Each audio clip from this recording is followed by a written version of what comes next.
ನಮಸ್ಕಾರ ಸ್ನೇಹಿತರೆ, ಇದೀಗ ತಾನೇ ಬಂದ ರಾಜ್ಯದ ಮಾಹಿತಿಗಳು. ಕೇಂದ್ರ ಸರ್ಕಾರದಿಂದ ರೈತರಿಗೆ ಸಿಹಿ ಸುದ್ದಿ. ಮತ್ತೆ 5 ವರ್ಷಗಳವರೆಗೆ ವಿಸ್ತರಿಸಿದಂತ ಪಿಎಂ ಕಿಸಾನ್ ಸಮ್ಮಾನ್ ನಿಧಿ ಯೋಜನೆ. ಎಲ್ಲ ರೈತರು ವಿಡಿಯೋ ಸ್ವಲ್ಪನೂ ಸ್ಕಿಪ್ ಮಾಡಬೇಡಿ. ಮತ್ತೊಂದೆಡೆಯಲ್ಲಿ ಬರಗಾಲ ಘೋಷಣೆ ಮಾಡದಿದ್ರೆ ಚಲೋ ಹೊಲ ಗದ್ದೆ ಧರಣಿ ಆರಂಭ ಮಾಡುವುದಾಗಿ ಸರ್ಕಾರಕ್ಕೆ ಆರೋಶಕ್ ಅವರ ಎಚ್ಚರಿಕೆ.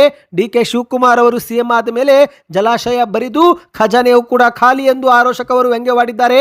ಎಲ್ಲ ಮಾಹಿತಿಗಳು ಬಂದಿವೆ. ಮತ್ತೊಂದೆಡೆಯಲ್ಲಿ ತಮಿಳುನಾಡಿಗೆ ಕಾವೇರಿ ನೀರು ಬಿಡುವ ವಿಚಾರ. ಈ ಸಮಯದಲ್ಲಿ ಸಿಎಂ ವಿಜಯ್ ಅವರನ್ನ ಕರೆಸಿ ಮಾತನಾಡೋಕೆ ಸಮಾಧಾನ ಅನಿಸುತ್ತಿಲ್ಲ ಎಂದು ಡಿಕೆ ಶಿವಕುಮಾರ್ ಅವರ ಹೇಳಿಕೆ. ಆಗಸ್ಟ್ 13ರಂದು ಅಖಂಡ ಕರ್ನಾಟಕ ಬಂದ್. ಏನಿರುತ್ತೆ ಏನಿರೋದಿಲ್ಲ ಎಂಬ ಮಾಹಿತಿ ಕೂಡ ನೋಡೋಣ ಸ್ನೇಹಿತರೆ. ಇನ್ನು ಮತ್ತೊಂದೆಡೆಯಲ್ಲಿ ಶಾಪಿಂಗ್ ಮಾಲ್ಗೆ ಬಂದಂತ ಸಿದ್ದರಾಮಯ್ಯನವರು ಸೆಲ್ಫಿಗಾಗಿ ಮುಗಿಬಿದ್ದ ಜನ. ಸಾಮಾನ್ಯ ಗ್ರಾಹಕರಂತೆ ಬಂದ ಸಿದ್ದರಾಮಯ್ಯವರನ್ನ ನೋಡಿ ದಿಗ್ಭ್ರಮೆಗೊಂಡ ಜನರು. ಎಲ್ಲ ಮಾಹಿತಿಗಳನ್ನು ಡೀಟೇಲ್ ಆಗಿ ನೋಡೋಕ್ಕೂ ಮೊದಲು ನೀವು ಸುದ್ದಿ ಸಮಯ ಯೂಟ್ಯೂಬ್ ಚಾನೆಲ್ಗೆ ಮೊದಲು ಬಾರಿ ಭೇಟಿ ಕೊಡ್ತಾ ಇದ್ರೆ ದಯವಿಟ್ಟು ಸಬ್ಸ್ಕ್ರೈಬ್ ಬಟನ್ ಮೇಲೆ ಕ್ಲಿಕ್ ಮಾಡ್ತಾ ಪಕ್ಕದಲ್ಲಿ ಕಾಣಿಸುವ ಗಂಟೆ ಕೂಡ ಒತ್ತಿ. ಇದರಿಂದ ರಾಜ್ಯದ ಮಾಹಿತಿಗಳು ನಿಮಗೆ ಸಿಗುತ್ತವೆ. ವಿಡಿಯೋಗೆ ಲೈಕ್ ಮಾಡಿ ಮತ್ತು ವಿಡಿಯೋ ಕೊನೆವರೆಗೂ ನೋಡಿ. ಬನ್ನಿ ಸ್ನೇಹಿತರೆ, ಎಲ್ಲ ಮಾಹಿತಿಗಳನ್ನು ಡೀಟೇಲ್ ಆಗಿ ನೋಡೋಣ. ಇದೀಗ ರಾಜ್ಯ ಮತ್ತು ದೇಶದ ಎಲ್ಲಾ ರೈತರಿಗೆ ಕೇಂದ್ರ ಸರ್ಕಾರ ಸಿಹಿ ಸುದ್ದಿ ಕೊಟ್ಟಿದೆ. ರೈತರಿಗಾಗಿ ಜಾರಿಗೆ ಮಾಡಲಾಗಿರುವ ಪಿಎಂ ಕಿಸಾನ್ ಸಮ್ಮಾನ್ ನಿಧಿ ಯೋಜನೆಯನ್ನು ಮುಂದಿನ 5 ವರ್ಷಗಳವರೆಗೆ ವಿಸ್ತರಣೆ ಮಾಡಿ ಆದೇಶ ಹೊರಡಿಸಲಾಗಿದೆ. ಹೌದು ಗೆಳೆಯರೆ, ಕಿಸಾನ್ ಸಮ್ಮಾನ್ ನಿಧಿ ಯೋಜನೆಯನ್ನು ಮತ್ತೆ 5 ವರ್ಷ ಕೊಡುವುದಾಗಿ ಕೇಂದ್ರ ಸರ್ಕಾರ ಭರವಸೆ ಕೊಟ್ಟಿದ್ದು, ಒಟ್ಟು 3.15 ಲಕ್ಷ ಕೋಟಿ ರೂಪಾಯಿ ಹಣವನ್ನು ವೆಚ್ಚ ಮಾಡುವುದಕ್ಕೆ ಅನುಮೋದನೆ ನೀಡಲಾಗಿದೆ. ಈ ಮೂಲಕ ದೇಶದ ಲಕ್ಷಾಂತರ ರೈತರಿಗೆ ಸಿಹಿ ಸುದ್ದಿ ಸಿಕ್ಕಂತಾಗಿದೆ. ಹೌದು, ನೀವು ಕೂಡ ಕಿಸಾನ್ ಸಮ್ಮಾನ್ ನಿಧಿ ಯೋಜನೆ ಫಲಾನುಭವಿಗಳಾಗಿದ್ರೆ ಈ ಒಂದು ಯೋಜನೆ ಲಾಭವನ್ನು ಮುಂದಿನ 5 ವರ್ಷಗಳವರೆಗೆ ಪಡೆದುಕೊಳ್ಳಬಹುದು. ವರ್ಷಕ್ಕೆ 6,000 ರೂಪಾಯಿ ಅಂತೆ ಮುಂದಿನ 5 ವರ್ಷ ಅಂದ್ರೆ ಪ್ರತಿ ರೈತ ಕುಟುಂಬಕ್ಕೆ 30,000 ರೂಪಾಯಿ ಕೊಡಲು ಸರ್ಕಾರ ನಿರ್ಧಾರ ಮಾಡಿದೆ. 2030-31 ಆರ್ಥಿಕ ವರ್ಷಗಳವರೆಗೆ ಈ ಒಂದು ಯೋಜನೆಯನ್ನು ವಿಸ್ತರಿಸಲು ಕೇಂದ್ರದ ಮಟ್ಟದಲ್ಲೇ ಅನುಮೋದನೆ ಸಿಕ್ಕಿದೆ. ಹೌದು ಗೆಳೆಯರೆ, ಮಾಧ್ಯಮಗಳ ಮುಂದೆ ಮಾಹಿತಿ ನೀಡಿರುವ ಕೇಂದ್ರದ ಸಚಿವ ಅಶ್ವಿನಿ ವೈಷ್ಣವ್ ಎನ್ನುವರು ಈ ಒಂದು ಪಿಎಂ ಕಿಸಾನ್ ಸಮ್ಮಾನ್ ನಿಧಿ ಯೋಜನೆಗಾಗಿನೇ ಕ್ಯಾಬಿನೆಟ್ನಲ್ಲಿ 3.15 ಲಕ್ಷ ಕೋಟಿ ರೂಪಾಯಿಗೆ ಹೆಚ್ಚು ಬಜೆಟ್ ಅನ್ನು ಪ್ರಸ್ತಾಪಿಸಿದೆ. ಹರ ರೈತರು ಮೊದಲಿನಂತೆ ಆರ್ಥಿಕ ನೆರವು ಮತ್ತೆ ಪಡೆದುಕೊಳ್ಳುವುದು ಖಚಿತವಾಗಿದೆ ಎಂದು ಹೇಳಿಕೆ ಕೊಟ್ಟಿದ್ದಾರೆ. ನೀವು ಕೂಡ ಪಿಎಂ ಕಿಸಾನ್ ಸಮ್ಮಾನ್ ನಿಧಿ ಯೋಜನೆ ಫಲಾನುಭವಿಗಳಾಗಿದ್ದರೆ ನಿಮ್ಮ ಬ್ಯಾಂಕ್ ಖಾತೆಗೆ ಹಣ ಜಮೆ ಆಗ್ತಾ ಇದೆಯಾ? ಕಮೆಂಟ್ ಮಾಡಿ. ಹೌದು ಗೆಳೆಯರೆ, ಪ್ರತಿ 4 ತಿಂಗಳಿಗೊಮ್ಮೆ 2,000 ರೂಪಾಯಿ ಹಣವನ್ನು ಹಾಕಲಾಗುತ್ತೆ. ಬೆಳೆ ಚಕ್ರಕ್ಕೆ ಅನುಗುಣವಾಗಿ ಕಂತನ್ನು ನಿಗದಿಪಡಿಸಲಾಗಿದ್ದು, ಬಿತ್ತನೆ ಮತ್ತು ಇತರೆ ಒಂದು ರೈತರಿಗೆ ಸಹಾಯವಾಗಲು ಈ ಒಂದು ಆರ್ಥಿಕ ನೆರವು ಕೊಡಲಾಗುತ್ತೆ. ಹೌದು, ರೈತರು ಇದೇ ಒಂದು ಹಣದಿಂದ ಬೀಜಗಳು, ರಸಗೊಬ್ಬರಗಳು, ಕೀಟನಾಶಕಗಳು ಸೇರಿದಂತೆ ಕೃಷಿಗೆ ಬೇಕಾಗಿರುವ ಅಗತ್ಯ ವಸ್ತುಗಳನ್ನು ಖರೀದಿ ಮಾಡಲು ಸಹಾಯಕವಾಗಿದೆ. ಬನ್ನಿ ಗೆಳೆಯರೆ, ಮತ್ತೊಂದು ಮಾಹಿತಿಗೆ ಹೋಗೋಣ. ರಾಜ್ಯ ಸರ್ಕಾರ ಕೂಡಲೇ ಬರಗಾಲ ಘೋಷಣೆ ಮಾಡದಿದ್ರೆ ಚಲೋ ಹೊಲ ಗದ್ದೆ ಧರಣಿ ಆರಂಭ ಮಾಡುವುದಾಗಿ ವಿಪಕ್ಷ ನಾಯಕರಾಗಿರುವ ಆರೋಶಕ್ ಅವರು ಎಚ್ಚರಿಕೆ ಕೊಟ್ಟಿದ್ದಾರೆ. ಕರ್ನಾಟಕ ಸರ್ಕಾರ ಕೂಡಲೇ ಬರಗಾಲ ಘೋಷಣೆ ಮಾಡದಿದ್ರೆ ಆಗಸ್ಟ್ 3ರಂದು ಚಲೋ ಹೊಲ ಗದ್ದೆ ಪ್ರತಿಭಟನೆ ಮಾಡುತ್ತೇವೆ ಎಂದು ಮಾಧ್ಯಮಗಳ ಮುಂದೆ ಎಚ್ಚರಿಕೆ ಕೊಟ್ಟಿದ್ದಾರೆ. ಬಳ್ಳಾರಿ ಜಿಲ್ಲೆಯ ಕೆರೆಕಲ್ ಗ್ರಾಮಕ್ಕೆ ಭೇಟಿ ನೀಡಿ ಬೆಳೆ ಹಾನಿ ಪರಿಶೀಲನೆ ಮಾಡಿದ ಬಳಿಕ ಮಾಧ್ಯಮಗಳ ಮುಂದೆ ಮಾತನಾಡಿದಂತ ಆರೋಶಕ್ ಅವರು, ಇಂದು ಕರ್ನಾಟಕದ ಎಲ್ಲಾ ಜಿಲ್ಲೆಗಳಲ್ಲಿ ಬರವಿದ್ರೂ ರಾಜ್ಯ ಸರ್ಕಾರ ಮಾತ್ರ ಬರ ಘೋಷಣೆ ಮಾಡಿಲ್ಲ. ಕೂಡಲೇ ಬರಗಾಲ ಘೋಷಣೆ ಮಾಡದಿದ್ರೆ ನಾವೆಲ್ಲರೂ ರೈತರ ಹೊಲದಲ್ಲಿ ಕುಳಿತು ಧರಣಿ ಮಾಡಬೇಕಾಗುತ್ತೆ. ರೈತರು ಕಂಗಾಲಾಗಿ ಬೀದಿಗಿಳಿದು ಹೋರಾಟ ಮಾಡ್ತಿದ್ದಾರೆ. ಎಲ್ಲೂ ಕೂಡ ಸಣ್ಣ ಮೊಳಕೆಯೂ ಕೂಡ ಕಂಡು ಬಂದಿಲ್ಲ ಎಂದು ಆರೋಶಕ್ ಅವರು ಹೇಳಿಕೆ ಕೊಟ್ಟಿದ್ದಾರೆ. ಬಳ್ಳಾರಿಯ ಕಾಂಗ್ರೆಸ್ ಶಾಸಕರು 5 ಸ್ಟಾರ್ ಹೋಟೆಲ್ನಲ್ಲಿ ಇದ್ದಾರೆ. ಇತ್ತ ರೈತರು ಬಿತ್ತನೆ ಮಾಡಲಾಗದ ಪರಿಸ್ಥಿತಿಯಲ್ಲಿದ್ದಾರೆ. 18% ಬಿತ್ತನೆ ನಡೆದು 50 ದಿನ ಕಳೆದರೂ ಒಂದೇ ಒಂದು ಮೊಳಕೆ ಕೂಡ ಕಂಡು ಬಂದಿಲ್ಲ. ಮಳೆ ಬಂದರೂ ಕೂಡ ಪ್ರಯೋಜನವಾಗಿಲ್ಲ. ಸಸಿಗಳು ನೆಲದಿಂದ ಮೇಲಕ್ಕೂ ಕೂಡ ಬರುತ್ತಿಲ್ಲ. ಕಾಂಗ್ರೆಸ್ ಸರ್ಕಾರ ಬರಗಾಲ ಘೋಷಣೆ ಮಾಡದೆ ತಡ ಮಾಡ್ತಾ ಇದೆ. ಇಂದು ನಾನು ಇಲ್ಲಿಗೆ ಭೇಟಿ ಕೊಟ್ಟ ಬಳಿಕ ಈಗ ಅಧಿಕಾರಿಗಳು ಬರ್ತಿದ್ದಾರೆ. ಈ ಬಗ್ಗೆ ರೈತರೇ ಹೇಳಿದ್ದಾರೆ. ತುಂಗಭದ್ರಾ ಜಲಾಶಯದಲ್ಲಿ 36 TMC ನೀರಿದ್ರೂ ಅದನ್ನು ರೈತರಿಗೆ ಬಿಡುತ್ತಿಲ್ಲ. ಈ ಒಂದು ಹಿಂದೆ ಬಿಜೆಪಿ ಅವಧಿಯಲ್ಲಿ 26 TMC ನೀರಿದ್ದಾಗಲೇ ಬೆಳೆಗಾಗಿ ನೀರು ಹರಿಸಲಾಗಿತ್ತು. ಆದರೆ ಡಿಕೆ ಶಿವಕುಮಾರ್ ಅವರು ರೈತರಿಗೇನೆ ಬೆಳೆಬೇಡಿ ಎನ್ನುತ್ತಿದ್ದಾರೆ. ಹಾಗಾದರೆ ರೈತರು ಏನು ಮಾಡಬೇಕು ಎಂದು ಆರೋಶಕ್ ಅವರು ಕಿಡಿಕಾರಿದ್ದಾರೆ. ಡಿಕೆ ಶಿವಕುಮಾರ್ ಅವರು ಸಿಎಂ ಆದ ಬಳಿಕ ಹೊಲಗಳು, ಖಜಾನೆ ಹಾಗೂ ಜಲಾಶಯ ಎಲ್ಲವೂ ಕೂಡ ಖಾಲಿಯಾಗಿವೆ. ಆದರೆ ಇವರು ಮಾತ್ರ ದೆಹಲಿಯಲ್ಲಿ ಜಾಲಿ ಮಾಡ್ತಿದ್ದಾರೆ. ಸಿದ್ದರಾಮಯ್ಯನವರ ನಂತರ ಬಂದ ಇವರು ಹೊಸದಾಗಿ ಏನಾದರೂ ಸುಧಾರಣೆ ತರುತ್ತಾರೆ ಎಂದುಕೊಂಡಿದ್ದೆ. ಆದರೆ ಇನ್ನೂ ನೋಡಿದ್ರೆ ಕೃಷಿ ಇಲಾಖೆ, ತೋಟಗಾರಿಕೆ ಇಲಾಖೆ, ಪಶುಸಂಗೋಪನಾ ಇಲಾಖೆಯಲ್ಲಿ ಸಚಿವರೇ ಬಂದಿಲ್ಲ. ಬರಗಾಲ ಘೋಷಣೆ ಮಾಡದೆ ನೇರವಾಗಿ ಕೇಂದ್ರ ಸರ್ಕಾರಕ್ಕೆ 10,000 ಕೋಟಿ ಬೇಡಿಕೆ ಇಡಲಾಗಿದೆ. ಮೊದಲು ಇವರು ಬರ ಅಧ್ಯಯನ ಮಾಡಿ ವರದಿ ರೂಪಿಸಿ ಕೇಂದ್ರಕ್ಕೆ ಕಳುಹಿಸಬೇಕು.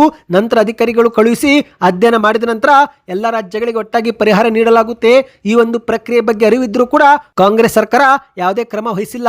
ಬರಗಾಲ ಘೋಷಣೆ ಮಾಡಿದರೆ ಮಾತ್ರ ವಿಮೆ ಕಂಪನಿಗಳು ಕೂಡ ಹಣವನ್ನು ಕೊಡುತ್ತವೆ ಎಂದು ಆರೋಶಕ್ ಅವರು ಹೇಳಿಕೆ ಕೊಟ್ಟಿದ್ದಾರೆ. ಕೂಡಲೇ ಸರ್ಕಾರ ಬರಗಾಲ ಘೋಷಣೆ ಮಾಡೋ ಜೊತೆಗೆ ಸಾಲವನ್ನ ಮನ್ನಾ ಮಾಡಬೇಕು. ಒಬ್ಬ ರೈತರಿಗೆ 1 ಲಕ್ಷ ರೂಪಾಯಿವರೆಗೆ ಸಾಲವನ್ನ ಮನ್ನಾ ಮಾಡಿದ್ರೆ ರೈತರಿಗೂ ಕೂಡ ಅನುಕೂಲವಾಗುತ್ತೆ ಎಂದು ಆರೋಶಕ್ ಅವರು ಹೇಳಿದ್ದಾರೆ. ಸ್ನೇಹಿತರೆ, ಬನ್ನಿ ಈಗ ಮತ್ತೊಂದು ಮಾಹಿತಿಗೂ ಹೋಗೋಣ. ನೆರೆ ರಾಜ್ಯ ತಮಿಳುನಾಡಿಗೆ ಮುಂದಿನ 15 ದಿನಗಳ ಕಾಲ ಕಾವೇರಿ ನೀರು ಬಿಡುವಂತೆ ಕಾವೇರಿ ನೀರು ನಿರ್ವಹಣಾ ಪ್ರಾಧಿಕಾರ ರಾಜ್ಯಕ್ಕೆ ಆದೇಶ ಹೊರಡಿಸಿದ್ದು, ಇದೇ ಮಧ್ಯೆ ಕರ್ನಾಟಕದಲ್ಲಿ ಮತ್ತೊಮ್ಮೆ ಕಾವೇರಿ ಜಲ ವಿವಾದ ಶುರುವಾಗಿದೆ. ಹೌದು ಗೆಳೆಯರೆ, ಕಾವೇರಿ ಜಲ ವಿವಾದ ಮತ್ತು ಮೇಕೆದಾಟು ಯೋಜನೆಗೆ ಸಂಬಂಧಿಸಿದಂತೆ ಕರ್ನಾಟಕ ಹಾಗೂ ತಮಿಳುನಾಡು ನಡುವೆ ಉದ್ವಿಗ್ನ ಪರಿಸ್ಥಿತಿ ನಿರ್ಮಾಣವಾಗಿದ್ದು, ಹಾಗಾಗಿ ಆಗಸ್ಟ್ 3ರಂದು ನಿಗದಿಯಾಗಿದ್ದಂತ ತಮಿಳುನಾಡು ಮುಖ್ಯಮಂತ್ರಿ ಜೋಸೆಫ್ ವಿಜಯ್ ಅವರ ಬೆಂಗಳೂರು ಭೇಟಿ ಮುಂದೂಡಲು ನಿರ್ಧರಿಸಲಾಗಿದೆ. ಡಿಕೆ ಶಿವಕುಮಾರ್ ಅವರು ಈ ಸಮಯದಲ್ಲಿ ಸಿಎಂ ವಿಜಯ್ ಅವರನ್ನು ಕರೆಸಿ ಮಾತನಾಡುವುದು ಸರಿಯಲ್ಲ ಎಂದು ಮಾಧ್ಯಮಗಳ ಮುಂದೆ ಹೇಳಿದ್ದಾರೆ. ಹೌದು, ಕನ್ನಡ ಪರ ಹೋರಾಟಗಾರರು ಮತ್ತು ವಿರೋಧ ಪಕ್ಷಗಳು ಪ್ರತಿಭಟನೆ ಮಾಡುತ್ತಿರುವ ನಡುವೆ ಈ ಒಂದು ಸಿಎಂ ವಿಜಯ್ ಅವರ ಭೇಟಿಯನ್ನು ಮುಂದೂಡಲಾಗಿದೆ. ಸ್ವತಃ ಮುಖ್ಯಮಂತ್ರಿ ಡಿಕೆ ಶಿವಕುಮಾರ್ ಅವರು ಮಾಧ್ಯಮಗಳ ಮುಂದೆ ಪ್ರತಿಕ್ರಿಯೆ ಕೊಟ್ಟಿದ್ದಾರೆ. ಈ ಒಂದು ಉದ್ವಿಗ್ನ ವಾತಾವರಣದಲ್ಲಿ ಅವರನ್ನು ನಮ್ಮ ರಾಜ್ಯಕ್ಕೆ ಕರೆಸಿ ಇಲ್ಲಿ ಇವರು ಪ್ರತಿಭಟನೆ ಮಾಡಿದರೆ ಅದು ನನಗೆ ಸಮಾಧಾನ ಕಾಣುತ್ತಿಲ್ಲ ಎಂದು ಡಿಕೆ ಶಿವಕುಮಾರ್ ಅವರು ಹೇಳಿದ್ದಾರೆ. ಆಗಸ್ಟ್ 3ರಂದು ತಮಿಳುನಾಡು ಸಿಎಂ ಅವರು ಬೆಂಗಳೂರಿಗೆ ಬರುವ ಕುರಿತು ಎಲ್ಲಾ ಸಿದ್ಧತೆ ನಡೆದಿದ್ದವು. ಸದ್ಯ ಕಾವೇರಿ ನೀರು ಬಿಡುವ ವಿಚಾರವಾಗಿ ಕೆಲ ಕನ್ನಡ ಪರ ಸಂಘಟನೆ ಹಾಗೂ ಬಿಜೆಪಿಯ ಸ್ನೇಹಿತರು ಹೋರಾಟ ನಡೆಸುತ್ತಿದ್ದಾರೆ. ಹೋರಾಟ ಮಾಡಬೇಡಿ ಎಂದು ನಾನು ಅವರಿಗೆ ಹೇಳೋದಿಲ್ಲ. ಆದರೆ ಸಿಎಂ ವಿಜಯ್ ಅವರು ನಮ್ಮ ರಾಜ್ಯಕ್ಕೆ ಬರುತ್ತಿರುವ ಅತಿಥಿ, ನಾವು ಶಾಂತಿ ಪ್ರಿಯರು, ಬೇರೆ ರಾಜ್ಯದ ಅತಿಥಿಗಳು ಇಲ್ಲಿಗೆ ಬಂದಾಗ ಯಾವುದೇ ಗಲಾಟೆ ಆಗಬಾರದು. ಹೀಗಾಗಿ ಸೌಹಾರ್ದಯುತ ವಾತಾವರಣ ನಿರ್ಮಾಣವಾಗುವವರೆಗೂ ಅವರನ್ನು ಇಲ್ಲಿ ಕರೆಸಿ ನಾನು ಮಾತನಾಡುವುದಿಲ್ಲ ಎಂದು ಡಿಕೆ ಶಿವಕುಮಾರ್ ಅವರು ಹೇಳಿದ್ದಾರೆ. ಇದೇ ವೇಳೆ ಮತ್ತೆ ಮುಂದುವರೆದು ಮಾತನಾಡಿ ರಾಜ್ಯದ ಜಲಾಶಯ ಪರಿಸ್ಥಿತಿ ಬಗ್ಗೆ ಮಾತನಾಡಿದಂತ ಡಿಕೆ ಶಿವಕುಮಾರ್ ಅವರು, ಇದೀಗ ಕರ್ನಾಟಕದಲ್ಲೇ ನೀರಿನ ಸಮಸ್ಯೆ ಇದೆ. ಇಂತಹ ಕಠಿಣ ಸಂದರ್ಭದಲ್ಲಿ ತಮಿಳುನಾಡಿಗೆ ಹೆಚ್ಚುವರಿ ನೀರು ಬಿಡಲು ನಮಗೇನೆ ಸಾಧ್ಯವಿಲ್ಲ. ನಾವು ಕೂಡ ನಮ್ಮ ರಾಜ್ಯದ ಹಿತಾಸಕ್ತಿಗೆ ಏನು ಬೇಕು ಅದನ್ನು ಮಾಡುತ್ತಿದ್ದೇವೆ. ಕಳೆದ 100 ವರ್ಷಗಳ ಇತಿಹಾಸದಲ್ಲೇ ಜುಲೈ ತಿಂಗಳಲ್ಲಿ ಅತ್ಯಂತ ಕಡಿಮೆ ಅಂದರೆ ಕೇವಲ 0.6 TMC ನೀರನ್ನು ಮಾತ್ರ ನಾವು ಅವರಿಗೆ ಹರಿಸಿದ್ದೇವೆ. ಇನ್ನು ಪ್ರಸ್ತುತ ನಮ್ಮ ರಾಜ್ಯದ ಯಾವುದೇ ಡ್ಯಾಂಗಳಿಗೂ ಕೂಡ ನಾವು ನೀರನ್ನು ಬಿಡುತ್ತಿಲ್ಲ ಎಂದು ಡಿಕೆ ಶಿವಕುಮಾರ್ ಅವರು ಸ್ಪಷ್ಟಪಡಿಸಿದ್ದಾರೆ. ಅಂದಹಾಗೆ ಸ್ನೇಹಿತರೆ, ಇದೀಗ ಆಗಸ್ಟ್ 13ರಂದು ಕರ್ನಾಟಕ ಬಂದ್ಗೆ ಕರೆ ಕೊಡಲಾಗಿದೆ. ಹೌದು, ಕಾವೇರಿ ನೀರು ಹಂಚಿಕೆ ವಿವಾದದ ಹಿನ್ನೆಲೆಯಲ್ಲಿ ಕನ್ನಡ ಪರ ಸಂಘಟನೆಗಳು ಮತ್ತು ರೈತ ಸಂಘಟನೆಗಳು ಆಗಸ್ಟ್ 13ರಂದು ರಾಜ್ಯವ್ಯಾಪಿ ಕರ್ನಾಟಕ ಬಂದ್ಗೆ ಕರೆ ಕೊಟ್ಟಿದ್ದು, ಈ ಒಂದು ಬಂದ್ಗೆ ಹೋಟೆಲ್, ಆಟೋ, ಖಾಸಗಿ ಸಾರಿಗೆ ಸಂಸ್ಥೆ ಸೇರಿದಂತೆ 80ಕ್ಕೂ ಹೆಚ್ಚು ಸಂಘಟನೆಗಳು ಬೆಂಬಲ ಘೋಷಣೆ ಮಾಡಿವೆ. ಅಂದರೆ ಕರ್ನಾಟಕ ಬಂದ್ ಆಗುವುದು ಬಹುತೇಕ ಖಚಿತ.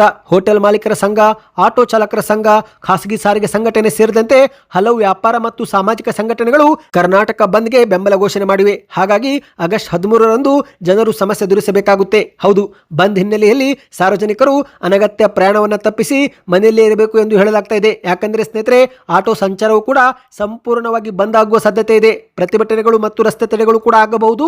ಕೆಲವು ವ್ಯಾಪಾರ ಮಳಿಗೆಗಳು ಕೂಡ, ಹೋಟೆಲ್ಗಳು ಕೂಡ ಮುಚ್ಚಬಹುದು ಎಂದು ಹೇಳಲಾಗ್ತಾ ಇದೆ. ಆದರೆ ಇಲ್ಲಿ ತುರ್ತು ಸೇವೆಗಳಾಗಿರುವ ಆಸ್ಪತ್ರೆ, ಔಷಧಿ ಅಂಗಡಿ ಮತ್ತು ಹಾಲು ಸೇರಿ ಇತರ ಒಂದು ತುರ್ತು ಸರಬರಾಜುಗಳು ಎಂದಿನಂತೆ ಕಾರ್ಯನಿರ್ವಹಿಸಲಿವೆ ಎಂದು ಹೇಳಲಾಗಿದೆ.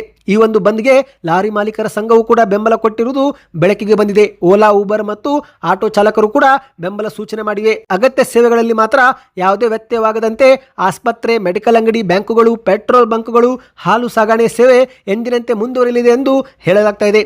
ಇನ್ನು ಶಾಲಾ ಕಾಲೇಜುಗಳಿಗೆ ರಜೆ ಘೋಷಣೆ ಬಗ್ಗೆ ಆಯಾ ಜಿಲ್ಲೆಯ ಜಿಲ್ಲಾಧಿಕಾರಿಗಳು ನಿರ್ಧಾರ ಕೈಗೆತ್ತಿಕೊಳ್ಳುವ ಸಾಧ್ಯತೆ ಇದೆ. ಈ ಒಂದು ಕಾವೇರಿ ನೀರು ವಿವಾದ ಉದ್ವಿಗ್ನ ವಾತಾವರಣ ಉಂಟಾದರೆ ಆಗ ಜಿಲ್ಲಾಧಿಕಾರಿಗಳು ಕೂಡ ರಜೆ ಘೋಷಣೆ ಮಾಡುವ ಸಾಧ್ಯತೆ ಇದೆ. ಒಟ್ಟಿನಲ್ಲಿ ಆಗಸ್ಟ್ 13ರಂದು ಕರ್ನಾಟಕ ರಾಜ್ಯವ್ಯಾಪಿ ಬಂದ್ ಇರಲಿದೆ ಸ್ನೇಹಿತರೆ. ಬನ್ನಿ ಕೊನೆಯ ಮಾಹಿತಿಗೆ ಹೋಗೋಣ. ಸಾಮಾನ್ಯ ಗ್ರಾಹಕರಂತೆ ಆಗಮಿಸಿದಂತ ಸಿದ್ದರಾಮಯ್ಯವರನ್ನು ನೋಡಿ ಸೆಲ್ಫಿಗಾಗಿ ಜನ ಮುಗಿಬಿದ್ದಿರುವ ಒಂದು ವಿಡಿಯೋ ಸಾಮಾಜಿಕ ಜಾಲತಾಣದಲ್ಲಿ ಭಾರಿ ಸದ್ದು ಮಾಡ್ತಾ ಇದೆ. ಹೌದು, ರಾಜಕೀಯದ ಬಿರುಸಿನ ಚಟುವಟಿಕೆ ನಡುವೆ ಮಾಜಿ ಮುಖ್ಯಮಂತ್ರಿ ಸಿದ್ದರಾಮಯ್ಯನವರು ಸಾರ್ವಜನಿಕರಿಗೆ ಪಕ್ಕಾ ಸರಳ ವ್ಯಕ್ತಿಯಾಗಿ ಕಾಣಿಸಿಕೊಂಡಿದ್ದು, ದೆಹಲಿಯ ಪ್ರಮುಖ ಪ್ರವಾಸ ಮುಗಿಸಿ ನಿನ್ನೆ ತಡರಾತ್ರಿ ರಾಜಧಾನಿಗೆ ಬೆಂಗಳೂರಿಗೆ ಬಂದಂತ ಸಿದ್ದರಾಮಯ್ಯನವರು ಇವತ್ತು ಮುಂಜಾನೆ ಮಲ್ಲೇಶ್ವರಂನ ಸಂಪಿಗೆ ರಸ್ತೆಯಲ್ಲಿರುವ ಪ್ರಸಿದ್ಧ ಮಂತ್ರಿ ಮಾಲ್ಗೆ ದಿಢೀರನೆ ಭೇಟಿ ನೀಡುವ ಮೂಲಕ ಎಲ್ಲರ ಗಮನ ಸೆಳೆದಿದ್ದಾರೆ. ಹೌದು ಗೆಳೆಯರೆ, ಪ್ರತಿದಿನ ಬೆಳಗಿನ ಜಾವದ ವಾಯು ವಿಹಾರಕ್ಕೆ ಧರಿಸಲು ಬೇಕಾಗುವ ಟ್ರ್ಯಾಕ್ ಸೂಟ್ ಸೇರಿದಂತೆ ಕೆಲವು ಕ್ಯಾಶುವಲ್ ಉಡುಪು ತಾವೇ ಸ್ವತಃ ಹಾರಿಸಲು ಮಾಲ್ಗೆ ಸಿದ್ದರಾಮಯ್ಯನವರು ಆಗಮಿಸಿದ್ದಾರೆ.